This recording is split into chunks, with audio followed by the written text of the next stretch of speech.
নমস্কার, আমি পলাশ।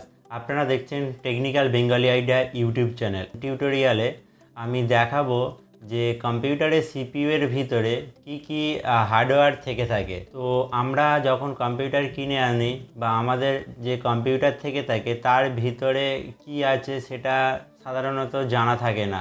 তো টেকনিশিয়ান এসে যা কিছু হয় সারিয়ে দিয়ে চলে যায়। তো এই ভিডিওটা দেখলে আপনি বুঝতে পারবেন যে সিপিইউ এর ভিতরে কি অ্যাকচুয়াল পেরিফেরাল বা হার্ডওয়্যারগুলো লাগানো থাকে। তো মাদারবোর্ড থেকে শুরু করে পেন ড্রাইভ পর্যন্ত আমি সব জিনিসই দেখিয়ে দেবো যে কি জিনিস থেকে থাকে সিপিইউ এর মধ্যে। তো চলো ভিডিওটা শুরু করা যাক। তো আমার ভিডিওটি যদি ভালো লেগে থাকে তাহলে বন্ধুর সাথে শেয়ার করবেন, আর ভিডিওটি লাইক করবেন, সাবস্ক্রাইব করে আমার পাশে থাকবেন পরবর্তী নতুন ভিডিও দেখার জন্য। তো ফার্স্ট অফ অল আমরা আলোচনা করব কম্পিউটারের যে মেন যে বোর্ড, মাদারবোর্ড। তো এটা হচ্ছে কম্পিউটারের মাদারবোর্ড। এই যে কম্পিউটারের এটা মাদারবোর্ড, এটি হচ্ছে ইন্টেলের একটি বোর্ড। তো এই বোর্ডের মধ্যে যে পাওয়ার কানেকশানগুলো থেকে থাকে, মেন যে পাওয়ার কানেকশান সেটি হচ্ছে এইটা। এটি হচ্ছে ATX 24 পিন, মানে ATX 24 পিনের এই পোর্টটি মেন পাওয়ার সাপ্লাই। তারপরে আরেকটি মানে পাওয়ার সাপ্লাই আছে, এই যে 4 পিন, এটা হচ্ছে 12 ভোল্ট পাওয়ার সাপ্লাই। এটি সিপিইউতে পাওয়ার প্রদান করে থাকে। তো তারপরে আসছি যে সকেটগুলো আছে, তো সেই সকেটগুলো কি। এটিএক্সের পাশে এই যে সকেটটি আছে এটি হচ্ছে প্রধানত র্যাম সকেট। এটার মধ্যে র্যাম লাগানো থাকে। তারপরে আসছি এই যে গ্রিন কালারের যে পোর্টটি, এই পোর্টের আমাদের যে গেমিং গ্রাফিক্স কার্ড, তো সেইটি এই গ্রাফিক্স কার্ড এই পিসিআই স্লটের মধ্যে লাগানো থাকে। এটাকে বলা হয় পিসিআই স্লট। এটার মাধ্যমে গ্রাফিক্স কার্ড লাগানো থাকে। তো তারপরে আসছি যে সিপিইউ, এটারে বলা হয় সিপিইউ সকেট। এটা দেখতে পাচ্ছি যে সিপিইউটা লাগানো আছে, আর এটা খোলার জন্য এই যে ক্লিপ, এটা টানলেই আমাদের যে সিপিইউ সেটি খুলে যাবে। তো আমি জাস্ট খুলছি না, জাস্ট এটাকে লাগিয়ে দিচ্ছি। এটা হচ্ছে আমাদের সিপিইউ সকেট। এর উপরে একটি ফ্যান লাগানো থাকে, তো সেটি কুলিং হিসাবে কাজ করে। তো আমি দেখাচ্ছি যে ফ্যানটা কীরকম হয়। তারপরে আসছি যে এই যে পোর্টটা, এই পোর্টের মাধ্যমে একটি ব্যাটারি লাগানো থাকে, যেটা কম্পিউটারের টাইম অ্যান্ড ডেট প্রদান করে থাকে। এই যে সকেটটা, তো ব্যাটারিটা আমার কাছে এখন নেই, তো সেই জন্য দেখাতে পাচ্ছি না। এটা হচ্ছে সিমোস ক্লক। তারপরে যে পোর্টটাতে আসছি সেটি হচ্ছে এই যে পোর্টটা। এই পোর্টটাতে হার্ড ডিস্ক বা এসএসডি বা ডিভিডি এইগুলো কানেক্ট করা থাকে। এটাকে বলা হয় সাটা পোর্ট। এটার মাধ্যমে কম্পিউটারে ডেটা প্রদান হয় হার্ড ডিস্ক বা ডিভিডি বা এসএসডিতে। তো এর মধ্যে আর তেমন কিছু পোর্ট নেই। এবার বেসিক যে ইনপুট আউটপুট যে পোর্টটি থাকে, এটা হচ্ছে পিছনের প্যানেল। সিপিইউ এর পিছনে যে প্যানেলটা থাকে সেই প্যানেলটা হচ্ছে এটা। এর যে ফার্স্ট যে প্যানেলটি থেকে থাকে এটা হচ্ছে তোমার PS2 পোর্ট। এই পোর্টের মাধ্যমে আগে আমাদের কম্পিউটারে যে মাউস অ্যান্ড কিবোর্ড এটা লাগানো থাকতো এই PS2 পোর্ট দিয়ে। এখন সেটা USB হয়ে গেছে। তারপরে যে পোর্টটা আসছে এটি হচ্ছে VGA পোর্ট। এটার মাধ্যমে কম্পিউটারে মনিটর অ্যাটাচ করা থাকে, এটা কম্পিউটারের ডিসপ্লের জন্য।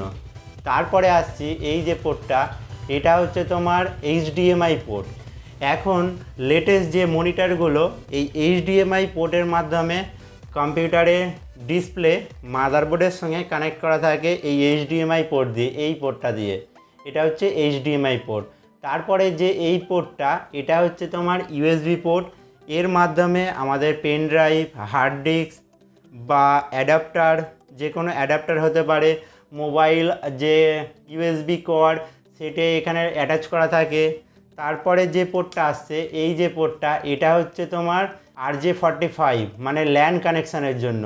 এটার মাধ্যমে কম্পিউটারে ইন্টারনেট প্রদান করা হয় এই যে পোর্টটার মাধ্যমে। তারপরে আসছে এখানে 3টে 3.5 পোর্ট আছে। এটার কম্পিউটারে পিছন প্যানেলে থেকে থাকে যে অরেঞ্জ কালারটা আছে এটা হচ্ছে মাইকের জন্য, তারপরে হচ্ছে গ্রিন কালার, এই গ্রিন কালারটা হচ্ছে তোমার হেডফোনের জন্য, আর যে ব্লু কালারটা আছে ব্লু কালারটা হচ্ছে অন্য অডিও ডিভাইস সেখানে ইনপুট করার জন্য। তো বেসিক্যালি এই যে কম্পিউটারে ফান্ডামেন্টাল এটা থেকে থাকে, এই জিনিসগুলোই কম্পিউটারে পেরিফেরালের সঙ্গে অ্যাটাচ করা থাকে এই সব ডিভাইসগুলো। দেখে নিন এই লাস্ট কম্পিউটারের মাদারবোর্ড। তারপরে আসছি কম্পিউটারের যে সিপিইউ বলেছিলাম যে একটি সিপিইউ এর উপর একটি ফ্যান থাকে, এটি কুলিং হিসেবে কাজ করে। তো এটি হচ্ছে সিপিইউ ফ্যান, এটা সিপিইউ এর উপর লাগানো থাকে, এটা সিপিইউকে ঠান্ডা করার জন্য লেগে থাকে।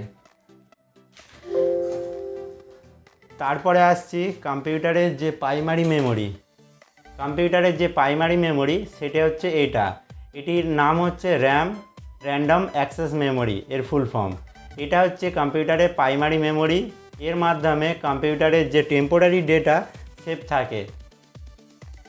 তারপরে আসছি কম্পিউটারে এক্সটার্নাল যে মেমোরি, সেটা হচ্ছে কম্পিউটারে এটা হার্ড ডিস্ক, এর মাধ্যমে কম্পিউটারে আমরা সিনেমা দেখতে পারি, যে কোনো ডেটা বা ইনফরমেশান আমাদের ব্যাকআপ হিসাবে রাখতে পারি এই হার্ড ডিস্কের মধ্যে।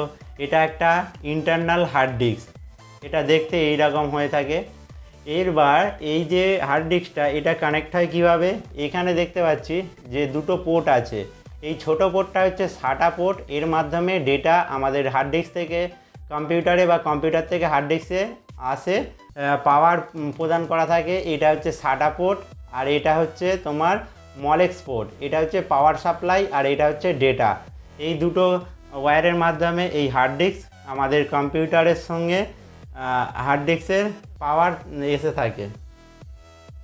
তারপরে আসছি এই যে ছোট্ট ডিভাইসটি, এটি হচ্ছে তোমার পেন ড্রাইভ, এটাও একটা এক্সটার্নাল মেমোরি কার্ড বলা যেতে পারে। তো এই ভিডিও থেকে আমরা জানলাম যে আমাদের কম্পিউটারে যে কি পেরিফেরাল বা হার্ডওয়্যার আমাদের কম্পিউটারের মধ্যে ইনস্টল করা থাকে বা লাগানো থাকে। তো এই ভিডিওটা থেকে মানে আমাদের কি সুবিধা হবে, যখন আমাদের কোনো কম্পিউটারে প্রবলেম হয়, যেমন অনেক দিন কম্পিউটার না চালালে কম্পিউটার না ওপেন হয়, তখন কি করতে হয়, র্যামটা খুলে একটু মুছে লাগাতে হয়। তো এই সব টুকটাক প্রবলেমগুলো আপনারা করে নিতে পারবেন আমার এই ভিডিওটি দেখলে। কোথায় কি লাগানো আছে সেটি খুব ভালোভাবে বুঝতে পারবেন। তো এই ছিল আজকের টিউটোরিয়ালটি। আমার ভিডিওটি যদি ভালো লেগে থাকে তাহলে বন্ধুদের সাথে শেয়ার করবেন, লাইক করবেন, আর আমার চ্যানেলকে সাবস্ক্রাইব করে আমার পাশে থাকবেন।